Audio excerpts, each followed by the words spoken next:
তাহলে আজকে আমরা করব যেটা হচ্ছে বাক্য কয় প্রকার। ঠিক আছে, বাক্য কাকে বলে আমরা তো জানি, 5 এ পড়েছি, 6 এ পড়েছি, 7 এ পড়েছি, 8 এও পড়েছি।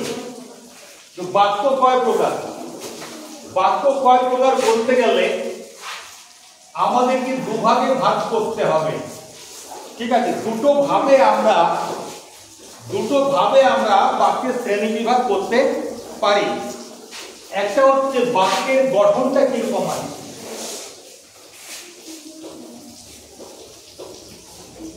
সেই অনুযায়ী এক রকমের আমরা ভাগ করতে পারি। আর বাক্যের দ্বারা কি অর্থ প্রকাশ পাচ্ছে, কোন ভাবটা প্রকাশ পাচ্ছে, সেই অনুযায়ী আমরা বাক্যকে ভাগ করতে পারি। তাহলে আমরা আমাদের বাংলা ভাষায় যত বাক্য ব্যবহার করি, কি আমরা বাংলা ভাষায় বাক্য ব্যবহার করি কি না, বাক্য না থাকলে ভাষা হবে কোথা থেকে? তো আমরা যত বাক্য ব্যবহার করি সেগুলোকে আমরা ভাগ করতে পারি দুরকম ভাবে। এক হচ্ছে গঠনের দিক থেকে দেখব এটা কি ধরনের বাক্য। গঠনের দিক থেকে যদি ভাগ করি তাহলে বাক্য হচ্ছে 3 রকমের। ঠিক আছে, কেউ কেউ বলেন 4 রকমের। ঠিক আছে, কি কি? কেউ কেউ না, এটা হচ্ছে সরল বাক্য, যৌগিক বাক্য আর জটিল বাক্য। কেউ কেউ এর সঙ্গে আরেকটা যোগ করেন, সেটা হচ্ছে মিশ্র বাক্য। ঠিক আছে, তো আমি মিশ্র বাক্য কনসেপ্টে বিশ্বাসী নই, তো পরীক্ষায় মিশ্র বাক্যের উদাহরণ আসতে পারে, আমি তোমাদেরকে করিয়ে দেব, সেটা পরে করাবো। আমরা বাক্যের যে অর্থগত শ্রেণী বিভাগ, অর্থের দিক থেকে ভাগ করলে বাক্যকে করকম ভাগে ভাগ করা যায়, সেটা আমরা আজকে জানব। প্রথমত হচ্ছে যে নির্দেশক বাক্য। ঠিক আছে, কি বললাম? নির্দেশক বাক্য।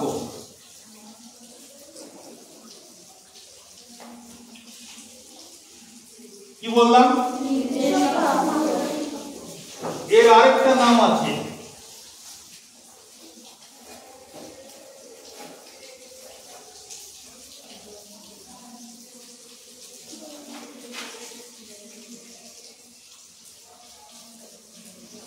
বর্ণনামূলক বাক্য।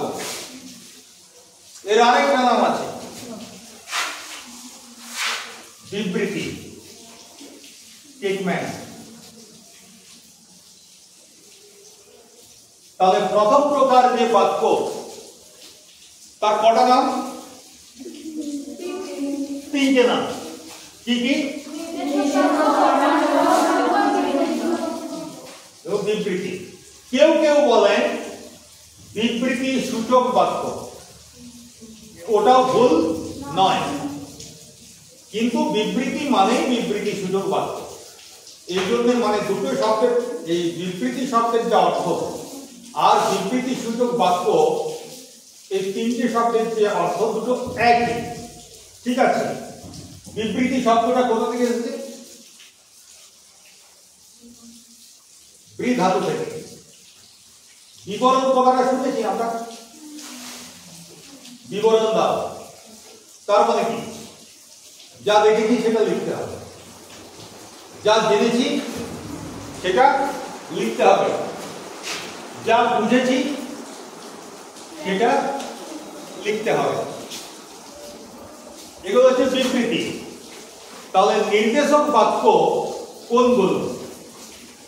যা জেনেছি সেটা যখন বলছি, যা বুঝেছি সেটা যখন বলছি, যা দেখেছি সেটা যখন বলছি, বা যেটা বলতে চাইছি সেটা যখন বলছি, তখন হচ্ছে বিবৃতি। কিরকম? আমি আস্তে আস্তে রাস্তার ধারে দেখলাম একটা কুকুর বসে আছে, এটা বিবৃতি হতে পারে।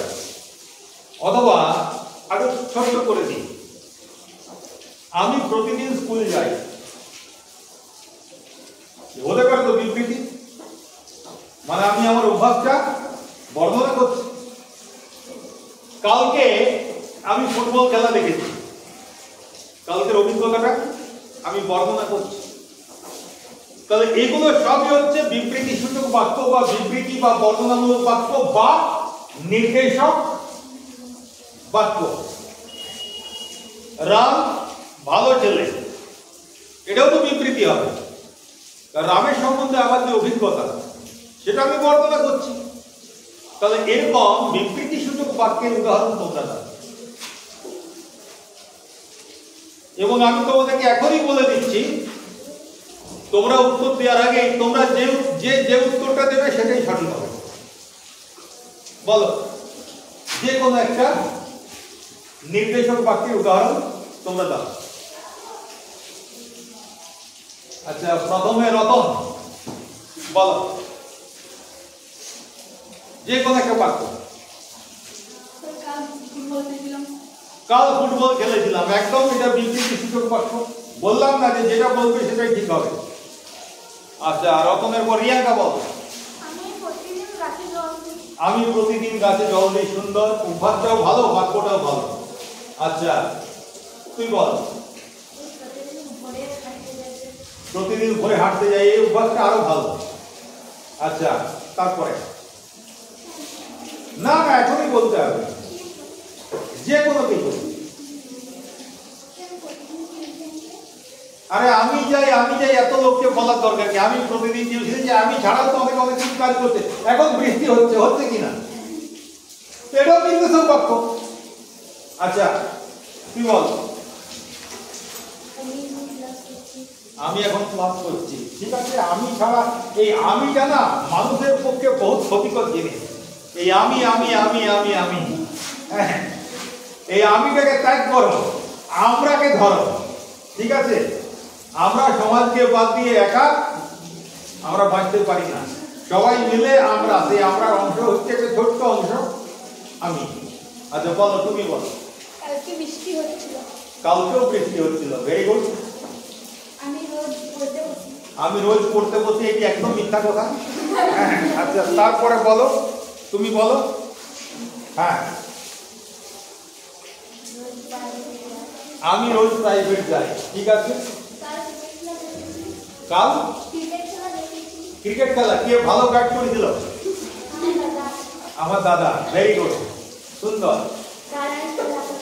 কালকে খেলা দেখেছো তুমিও, বাহ, বেশ সুন্দর। আমরা সবাই মিলে স্কুল আসি, অতি সুন্দর। বৃষ্টি, কাল বিকালে খেলছিলাম, আমরা সবাই মাঠে খেলছিলাম, আমরা সবাই মাঠে ক্রিকেট খেলি। একই কথা কেন? নতুন আর বাক্য নাই, হাজার হাজার বাক্য আমরা কথা বলছি। আচ্ছা, শুধু ক্রিকেটটা বাদ দিয়ে ফুটবল করে দিলাম, হয়ে গেল। বাহ, স্কুল আসো, এই অভ্যাসটা যেন থাকে। আজ ভোরে বৃষ্টি হচ্ছিল। হ্যাঁ, খেলা করো, ওই সবই করো, পড়াশোনাটা বাদ দিয়ে, তাই তো। আচ্ছা, তারপরে বলো। আমরা মাঠ যাই। দেখো, আমি কি বললাম যে যেটা বলবে সেটাই সঠিক হবে, আগেই বলেছিলাম। তাহলে নির্দেশক বাক্যে যে উদাহরণগুলো আমরা তোমাদের কাছ থেকে পেলাম সবই সঠিক, কিন্তু তোমরা একটু বুদ্ধি খাটালে না। আমরা ছোটবেলা থেকে সহজ পাঠে বর্ণ পরিচয়ে যা পড়ে এসেছি, এর মধ্যে থেকে একটা করে বাক্য বলো। দেখো, সবগুলোই কি বর্ণনাসূচক বাক্য। বাঘ আছে আম মনে, কি পড়েছে কিনা? নির্দেশক বাক্য। গায়ে তার চাকা চাকা দার, নির্দেশক বাক্য। রাম বনে ফুল পাড়ে, গোপাল বড় সুবোধ, এগুলো সবই নির্দেশক বাক্য। তাহলে এর মধ্যে একটা উদাহরণ তো দিতেই হবে। তোমরা যা বললে তাদের মধ্যে থেকেই আমি বেছে নিলাম রাম বনে ফুল পারে। আচ্ছা, আরেকটা জিনিস তোমাদেরকে মনে করিয়ে দিই, তোমাদেরকে যখন বলা হয় যে অমুক বিষয়ের উপর একটি প্রবন্ধ রচনা করো, কি পরীক্ষায় আসে কিনা? যতগুলো বাক্য লিখবে সব নির্দেশক বাক্য। ঠিক আছে, মানে কি আমি যেটা বর্ণনা করতে চাইছি, যেটা বলতে চাইছি সেটাই নির্দেশক বাক্য। এরপরে দ্বিতীয় যেটা আছে সেটা হচ্ছে প্রশ্নসূচক বাক্য।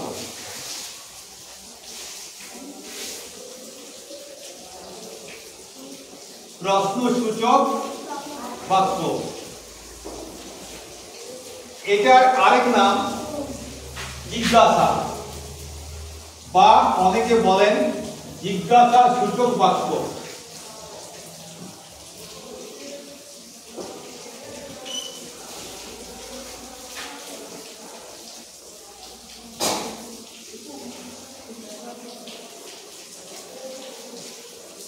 তাহলে বাক্যের যখন অর্থগত প্রকারভেদ করছি, শ্রেণী বিভাগ করছি, কিসের ভিত্তিতে করছি, কি অর্থ প্রকাশ করছে তার ভিত্তিতে। তাহলে প্রথম প্রকার বাক্য হচ্ছে নির্দেশক বাক্য, দ্বিতীয় প্রকার বাক্য হচ্ছে প্রশ্নসূচক বাক্য বা জিজ্ঞাসা সূচক বাক্য। তোমরা ছেড়ে দাও, এটা পরীক্ষার জন্য মনে রাখার জন্য মনে রাখো, এখন বোঝার জন্য শুধু এইটুকু মনে রাখো। কি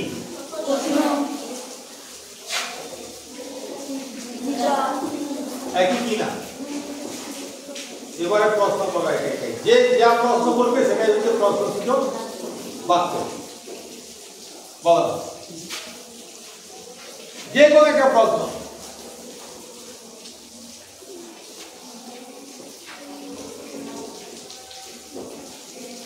বৃষ্টি, স্যার আপনি কি কাল স্কুলে আসবেন? অবশ্যই, এটা সঠিক উত্তর। হ্যাঁ, এর সঠিক উত্তরটা আমিও দিতে পারবো না, কারণ কাল কি হবে আমরা কেউই জানি না। ঠিক আছে, চেষ্টা করবো আসার। তাহলে স্যার আপনি কি কাল স্কুলে আসবেন, এটা হচ্ছে প্রশ্নসূচক বাক্য। আর আমি যে বললাম যে চেষ্টা করবো আসার, এটা হচ্ছে নির্দেশক বাক্য। মানে জিজ্ঞাসা সূচক প্রশ্নের উত্তরে আমি যেটা বলবো সেটাই হয়ে যাবে নির্দেশক বাক্য। তাহলে একটা প্রশ্ন করলো, স্যার আপনি কি কাল স্কুল আসবেন? আরেকজনকে প্রশ্ন করো, প্রিয়াঙ্কা কালকেও কি বৃষ্টি হবে? ঠিক, একবার আলিপুর আবহাওয়া দপ্তরে ফোন করে জেনে নিয়ে তোমাকে উত্তরটা দিয়ে দেবো। ঠিক আছে, তুমি বলো, একটা প্রশ্ন করো।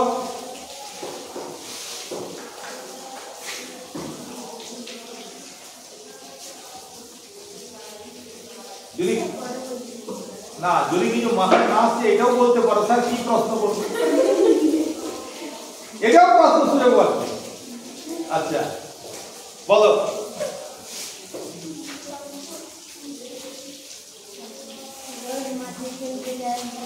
হ্যাঁ, আরে ওটা তো নির্দেশ হয়ে গেল। প্রশ্ন করতে হবে যাতে আমি উত্তর, আমাকে কিছু না কিছু উত্তর দিতে হয়। প্রশ্নসূচক বাক্য মানে প্রশ্ন, তুমি আমাকে কিছু জিজ্ঞাসা করো যাতে আমি উত্তর দিতে পারি। এরকম জিজ্ঞাসা করো না, স্যার আপনি কি আজকাল চুরি চামারি ছেড়ে দিয়েছেন, তাহলে উত্তর দেওয়া যাবে না।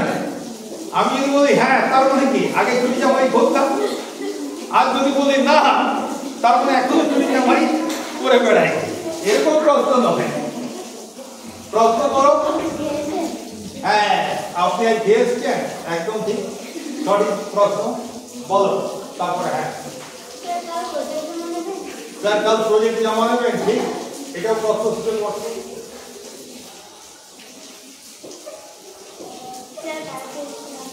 স্যার কালকে স্কুল আসবেন, উনি তো একই প্রশ্ন করলো, আমি উত্তর দিতে। ইয়েস স্যার, আপনি কি কালকে আমাদের ক্লাস নেবেন, এটাও প্রশ্নসূচক বাক্য। যদি আসতে পারি এবং যদি হেড স্যার পাঠান নিশ্চয়ই নেব, আমি তো ক্লাসে আসার জন্য ছটফট করি। আচ্ছা, তারপরে স্যার এখন কটা বাজে? বাজছে? স্যার এখন কটা বাজছে? তো এটাও প্রশ্নসূচক বাক্য, আমি উত্তর দিতে পারবো না কারণ আমার কাছে ঘড়ি নেই এখন। ঠিক আছে স্যার কালকে কি আপনাদের এখানে বৃষ্টি হয়েছিল? স্যার কালকে কি আপনাদের ওখানে বৃষ্টি হয়েছিল? এটাও প্রশ্নসূচক বাক্য। যখন উত্তরগুলো হয়ে যাবে নির্দেশক, হ্যাঁ কালকে অল্প অল্প বৃষ্টি হয়েছিল আমাদের ওখানে। বলো প্রশ্ন করো। স্যার কাল কি স্কুল হবে? না হলে তো ভালো হয়, হ্যাঁ কিন্তু দুর্ভাগ্যজনক ভাবে হবে। আচ্ছা, তারপরে বলো। স্যার আজকে লাইব্রেরি ক্লাসে নিয়ে যাওয়া হবে? ঠিক আছে,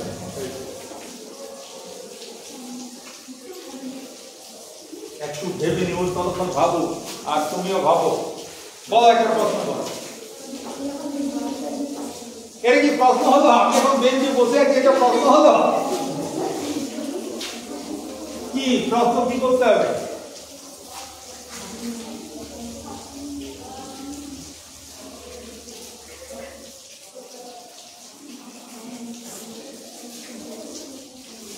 আরে এরকম করা যায় না যে স্যার আমি কোথায় বসে আছি, এটা করা যায় কি না? এটাও একটা প্রশ্ন।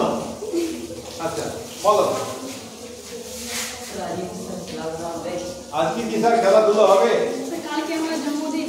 স্যার কালকে আপনার জন্মদিন, হলে পরে জানাবো, গিফট নিয়ে যাবে। হ্যাঁ আমাকে ডাক্তারে বলেছে জন্মদিনে কাউকে খাওয়াবেন না, কিন্তু সবাইকে নিমন্ত্রণ করবেন যেন সবাই গিফট নিয়ে আসে।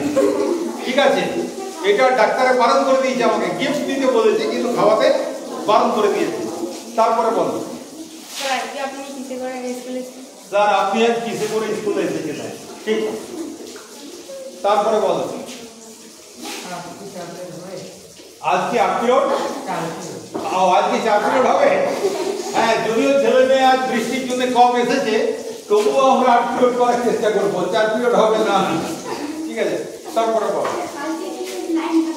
কালকে লাইন থাকবে, ঠিক বিদ্যুৎ মন্ত্রীকে ফোন করে তোমাকে আমি জানিয়ে দেবো। বলো।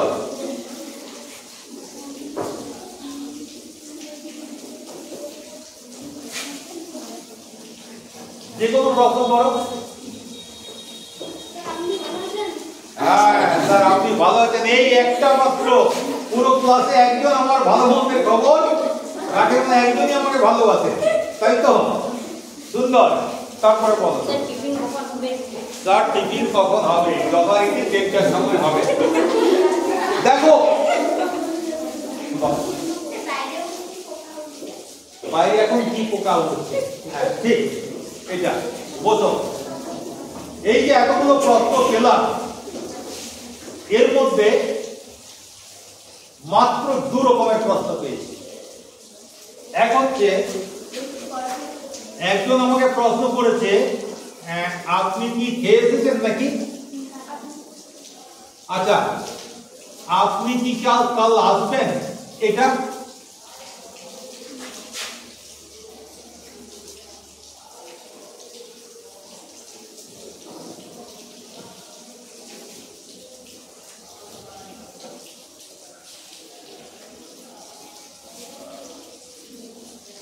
এটা একজন প্রশ্ন করে যেত।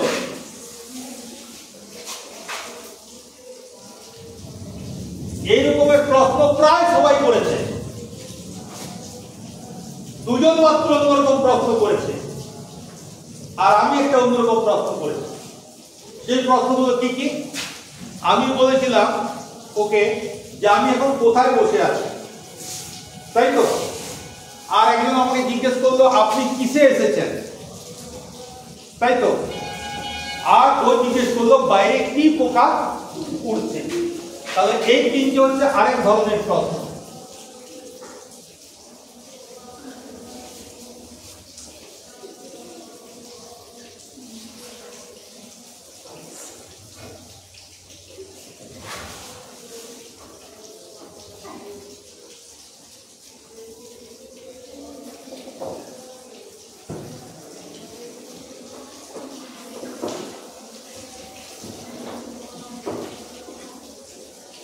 তাই তো? আমি এটা 2 ধরনের কেন বললাম, এই তিনটেকে আলাদা কেন বললাম, বাকি কোশ্চেনগুলোকে আলাদা কেন বললাম? কারণ দেখো এই 3 জন বাদ দিয়ে বাকি সবাই কে কি প্রশ্ন করেছো তাদের মনে আছে? দেখো তোমরা যে প্রশ্ন করেছো তার উত্তরে আমাকে হয় হ্যাঁ বলতে হবে নালে না বলতে হবে। আপনি কি কাল আসবেন? আমাকে বলতে হবে হ্যাঁ আসবো অথবা না আসবো না। বলো এবার কে কি প্রশ্ন করেছিলেন? কাল কি স্কুল হবে? এর উত্তর কি হতে পারে? হ্যাঁ হতে পারে অথবা না হতে পারে। আজকে লাইব্রেরি ক্লাসে নিয়ে যাওয়া হবে? এর উত্তর হ্যাঁ কিংবা না হতে পারে। রতন কি প্রশ্ন করেছিল? কালকে আপনার জন্মদিন, হ্যাঁ হতে পারে অথবা না হতে পারে।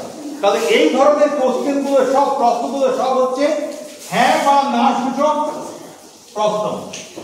ঠিক আছে, মানে যার উত্তর হ্যাঁ হবে কিংবা উত্তর না হবে। এবারে যে আমাকে প্রশ্ন করেছিল, কি কে প্রশ্নটা করেছিলে? আমি কিসে এসেছি? হ্যাঁ প্রশ্ন কর। আজকে আমি কিসে এসেছি? আজকে আপনি কিসে এসেছেন? আমি হ্যাঁ বলবো কিংবা না বলবো? হ্যাঁ বা না দিয়ে উত্তর দেয়া যাবে না। আমাকে বলতে হবে আমি হেঁটে এসেছি কিংবা আমি মোটরসাইকেলে এসেছি কিংবা আমি গাড়িতে এসেছি কিংবা আমি বাসে এসেছি। কোনো কিছু বলতে হবে হ্যাঁ কিংবা না দিয়ে প্রশ্ন করা, মানে এর উত্তর দেয়া যাবে না। ও কি প্রশ্ন বললো? বাইরে কি পোকা উঠছে? তার উত্তরে হ্যাঁ বলবো না বলবো? লোকে আমাকে পাগল বলবে। আমাকে পোকাটার নাম বলতে হবে, তাই তো? আমরা এখানে যে পোকাটা উঠে আমাদের ভাষায় আমরা বলি উভয় পোকা, তাই তো? তাহলে আমাকে বলতে হবে উভয় পোকা উঠছে কিংবা বলতে হবে যদি ফড়িং উড়ে ফড়িং উঠছে। তাহলে কিছু প্রশ্ন আছে যার উত্তর হ্যাঁ কিংবা না দিয়ে দেয়া যায়, আর কিছু প্রশ্নের উত্তর আছে যেগুলো হ্যাঁ কিংবা না দিয়ে বলা যায় না। তাহলে প্রশ্নসূচক বাক্য দুই প্রকারের। প্রশ্নসূচক বাক্য কয় প্রকার? দুই প্রকার। এক ধরনের কোশ্চেন আছে, প্রশ্ন আছে যাদের উত্তর হ্যাঁ কিংবা না দিয়ে দেয়া যায়। আরেক ধরনের প্রশ্ন আছে যাদের উত্তর হ্যাঁ কিংবা না দিয়ে দেয়া যায় না। এটা তোমরা ইংরেজিতে পড়েছো। এই প্রথম ধরনের কোশ্চেনকে বলা হয় ইয়েস নো কোশ্চেন, কি হ্যাঁ কি না। আর এই দ্বিতীয় ধরনের কোশ্চেনকে, প্রশ্নবাচক শব্দকে তোমরা ইংরেজিতে পড়েছো কি ডাব্লিউএইচ কোশ্চেন। কি কারা ইংরেজিতে পারঙ্গম আছে তাদের মনে পড়ছে কি? এই ইয়েস নো কোশ্চেনকে আমরা বাংলায় বলতে পারি হ্যাঁ না প্রশ্ন, আর এইটাকে বলতে পারি ককার প্রশ্ন। কি ককার প্রশ্ন? এই প্রশ্ন করতে গেলে কি, কেন, কবে, কোথায়, মানে এই প্রশ্নবাচক শব্দগুলো ব্যবহার করতে হবে। যে প্রশ্নবাচকগুলোর শুরুটাই হচ্ছে ক দিয়ে। কোথায়? কয় ওকার। কেন? কয় একার। কবে? কয় ওকার। কি তাই তো? তাহলে এটা আমরা ককার প্রশ্ন বলতে পারি, আর এটা হ্যাঁ না প্রশ্ন বলতে পারি। তাহলে প্রশ্নসূচক বাক্য হলো দুই প্রকার। এরপর হচ্ছে 3 নম্বরে যেটা হবে, জায়গা নেই তো,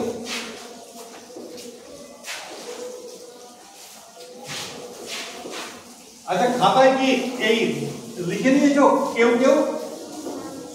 আচ্ছা ঠিক আছে, দরকার নেই। যারা খাতায় লিখোনি, ব্যাকরণ বইটা তোমরা ঘরে দেখে নেবে, তাহলে তোমাদের এগুলো সব মনে পড়ে যাবে। এবারে তৃতীয় প্রকারের যে বাক্য, সেই তৃতীয় প্রকারের বাক্য হচ্ছে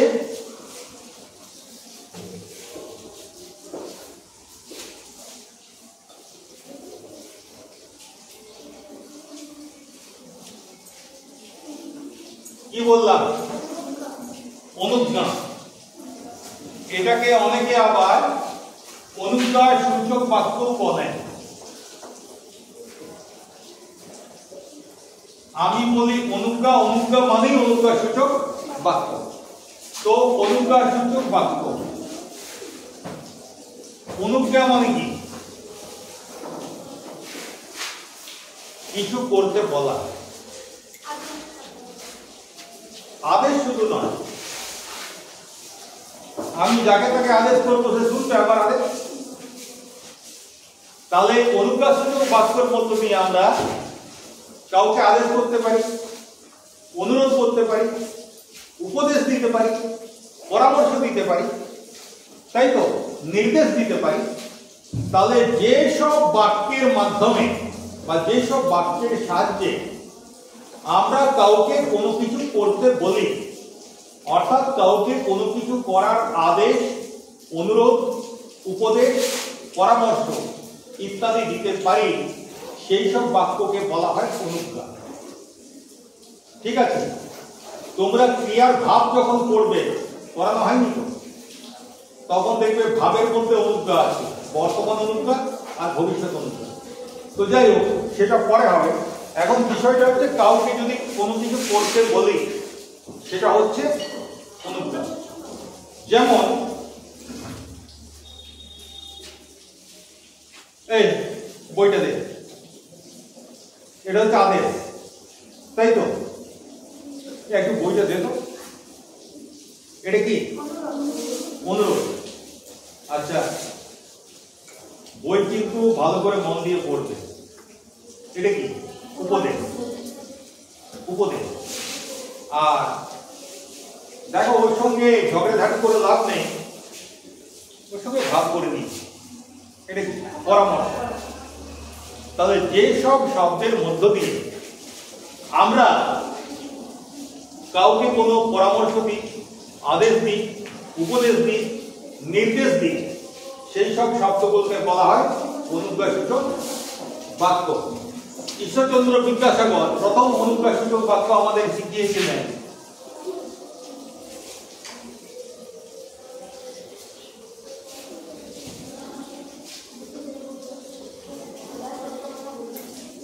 মনে পড়ছে? যারা বর্ণ পরিচয় পড়েছ,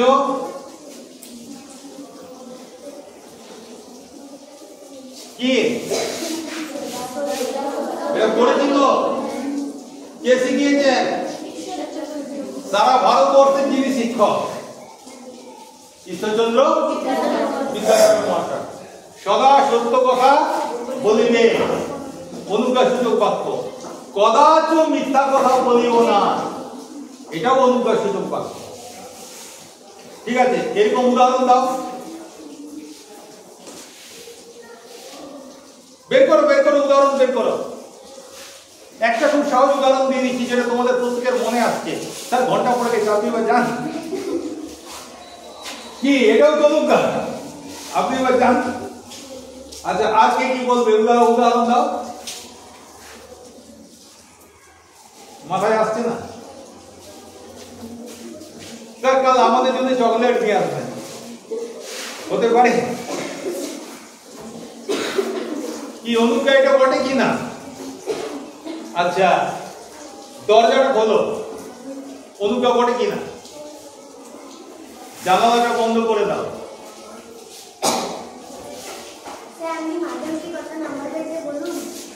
ও আচ্ছা স্যার, আপনি মাধ্যমিকে কত নাম্বার পেয়েছেন বলুন, এটা হচ্ছে অনুরোধ। ঠিক আছে? আমাদের সময়ে খুব বেশি নাম্বার পাওয়া যেত না, আর আমি খুব ভালো ছাত্র নই। ঠিক আছে? তো সেই কারণে মাধ্যমিকে আমি যে নাম্বারটা পেয়েছি সেটা আজকের দিনে বলার মতো নয়। আমি যখন মাধ্যমিক পরীক্ষা দিয়েছিলাম তখনকার দিনে ওটা ঠিক আছে, কিন্তু আজকে গাদা গাদা নাম্বারের যুগে আমার নাম্বারটা শুনলে তোমরা হাসবে। ঠিক আছে? এই জন্যই আমি বলবো না। ঠিক আছে? তো আজকে আমি বলবো না, এটা হচ্ছে নির্দেশক বাক্য। তাহলে 3 ধরনের বাক্য আমাদের করা হলো। ঠিক আছে? বসে যাও।